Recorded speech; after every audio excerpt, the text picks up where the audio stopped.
President Uhuru Kenyatta was in Naivasha yesterday, and the president appealed to the residents of that area to vote for Raila Odinga in 2022. He did that in Kikuyu language. We all know that whenever the president turns to Kikuyu language, he's normally very serious in his delivery. Very briefly, what the president relaying his message.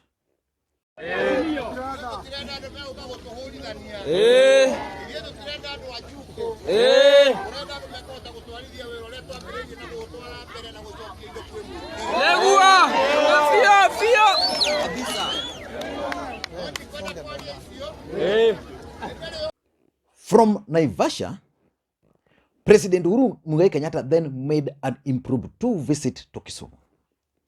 In Kisumu, it was expected that he was going to address the residents of Kondele. He never did that. So when Kenyans thought the president was flying back to Nairobi, he didn't do that. He landed in Mbita. While in Mbita, President Uhuru Kenyatta also campaigned for Raila Odinga.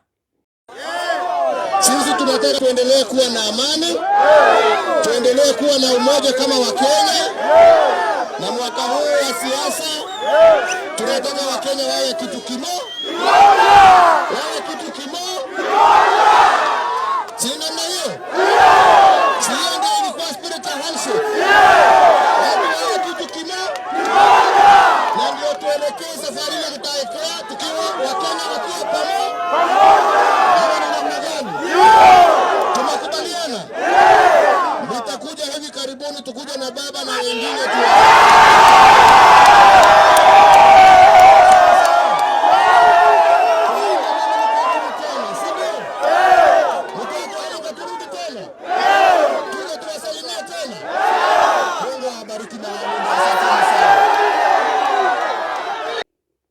And it's the first time President Uhuru Kenyatta is coming out publicly to campaign for Raila Odinga. That move by the president has actually sent Team Tanga into panic mode. So in this video, I want to explain to you guys why Tanga are worried by the fact that the president has now finally decided to start campaigning for Raila Odinga publicly. But before we do that, for those who are watching this channel for the first time, I want you to take a second or two and click that subscribe button so that next time we produce a video like this, YouTube will automatically notify you. And to the subscribers, I want to continue thank you guys for your continued support, because without that support, this channel cannot be where it is. So the only request I make, guys, please give this video thumbs up. Let us get back to serious business. But before we get to serious business, there are serious political developments in this country. President Uhuru Kenyatta is expected to meet the Azimio la Umoja members of parliament today at State House. He's meeting members of parliament who are supportive of his handshake with Raila Odinga, who supported the political parties amendment bill in parliament. He has invited One Kenya Alliance leadership led by Gideon Moi, Musalia Mudavadi, Kalonzo Musyoka, and Moses Wetangula. Raila Odinga has also been invited to that meeting. So the question is, what should we expect from that meeting? Because we must pay attention to the meeting there. Will One Kenya Alliance principals attend the event? Because someone was telling me that Mudavadi and Weta might not attend because they've already signed coalition agreement with UDA. And will President Uhuru Kenyatta use that opportunity to endorse Raila Odinga? Will he issue directives to his troops that this is the direction we are going to take for 2022? We'll be keenly waiting to hear what's going to happen there, because that's going to be one of our analysis. But the other analysis, which I think is also of interest, is Raila Odinga's dilemma for the choice of the running mate. The Ukambani leadership met and released a statement, and in their statement, they are demanding the position of the running mate. On the other side, the Kikuyu Nation are saying We are supporting you. We need a running mate. So Raila is in a very big dilemma. So probably that's a video we need to do.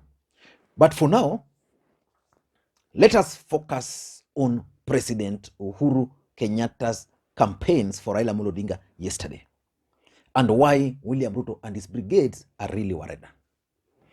Now, let me ask you a question. Do you think President Uhuru Kenyatta will add value to Raila Odinga's campaign? Do you think he will do that? If you ask me, President Uhuru Kenyatta campaigning for Raila Odinga adds value. In fact, I've always opined on this platform that without President Uhuru Kenyatta's direct endorsement and support, Raila Odinga should forget about running for the presidency because, number one, his support base will not be concerned. Number two, there's the perception that he has done everything and therefore there will be no need. So Raila Odinga is actually getting value, if you ask me, from President Uhuru Kenyatta's support. But how is this campaign, which the president launched yesterday, for Raila Odinga affecting Tanga Tanga? Number one, and I want you to pay a close attention, Raila Odinga is expected in Thika over the weekend.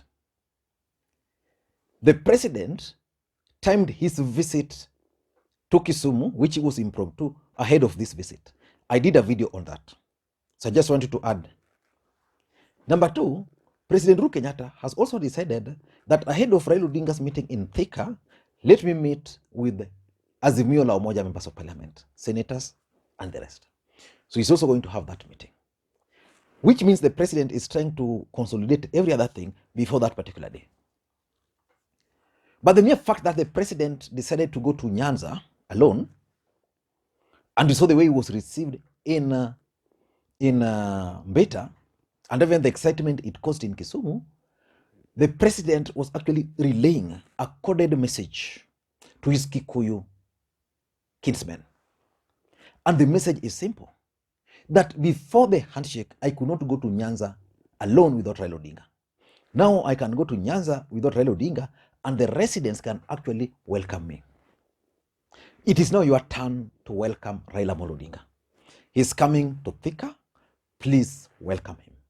That is the message, that's actually the coded message which I got from that. And it's worrying the DP because let us just agree, William Ruto and his UDA party had mastered the art of disrupting political events of opponents. So they would organize goons to go and heckle. So the president is telling these people that this guy is not even at home. I didn't even tell him I was coming. But the guy decided to support me. I mean, the guys decided to receive me. So the best thing you can do is simple. Please receive him. So that's number two. And this is something which is really worrying the DP and his team, and they're not saying it. By President Uhuru Kenyatta campaigning for Raila Odinga, it means Raila Odinga is going to enjoy state machinery. Let me just try and explain. Assuming Raila Odinga and Uhuru Kenyatta will start joint campaigns, Uhuru Kenyatta is still the president of the Republic of Kenya. He has that state machinery. Let's say they are going to Meru or Isiolo. The first thing which will happen when the president is going into an area, the provincial administrations is going to be activated. That's the first thing. So it means from the regional commissioner all the way to assistant chief and Milango Kumi will be told and they'll be ready to receive the president. So it means that alone, Raila Odinga will not even spend a single cent when he's going there. That's the first thing. Number two, Uhuru Kenyatta going to an event means the public address is going to use. The tents and everything will be catered for by the state. Again, it means before Uhuru goes to a place, he will be briefed that this region, these are the issues. So it means he can decide not to talk of those issues, but share with Raila Odinga that, I've been briefed that for this region, these are the issues, this is the issue, this is how far we are doing. So when you go to the platform, when you take the mic, what you say is this, this, and this. William Ruto enjoyed state machinery in the last election. He understands the power of state machinery. If that state machinery is going to be transferred to Raila Odinga, a man who has never enjoyed it, they have a right to get worried. So that's number two. The third reason why they are worried is the impact of Uhuru Kenyatta publicly campaigning for Raila Odinga.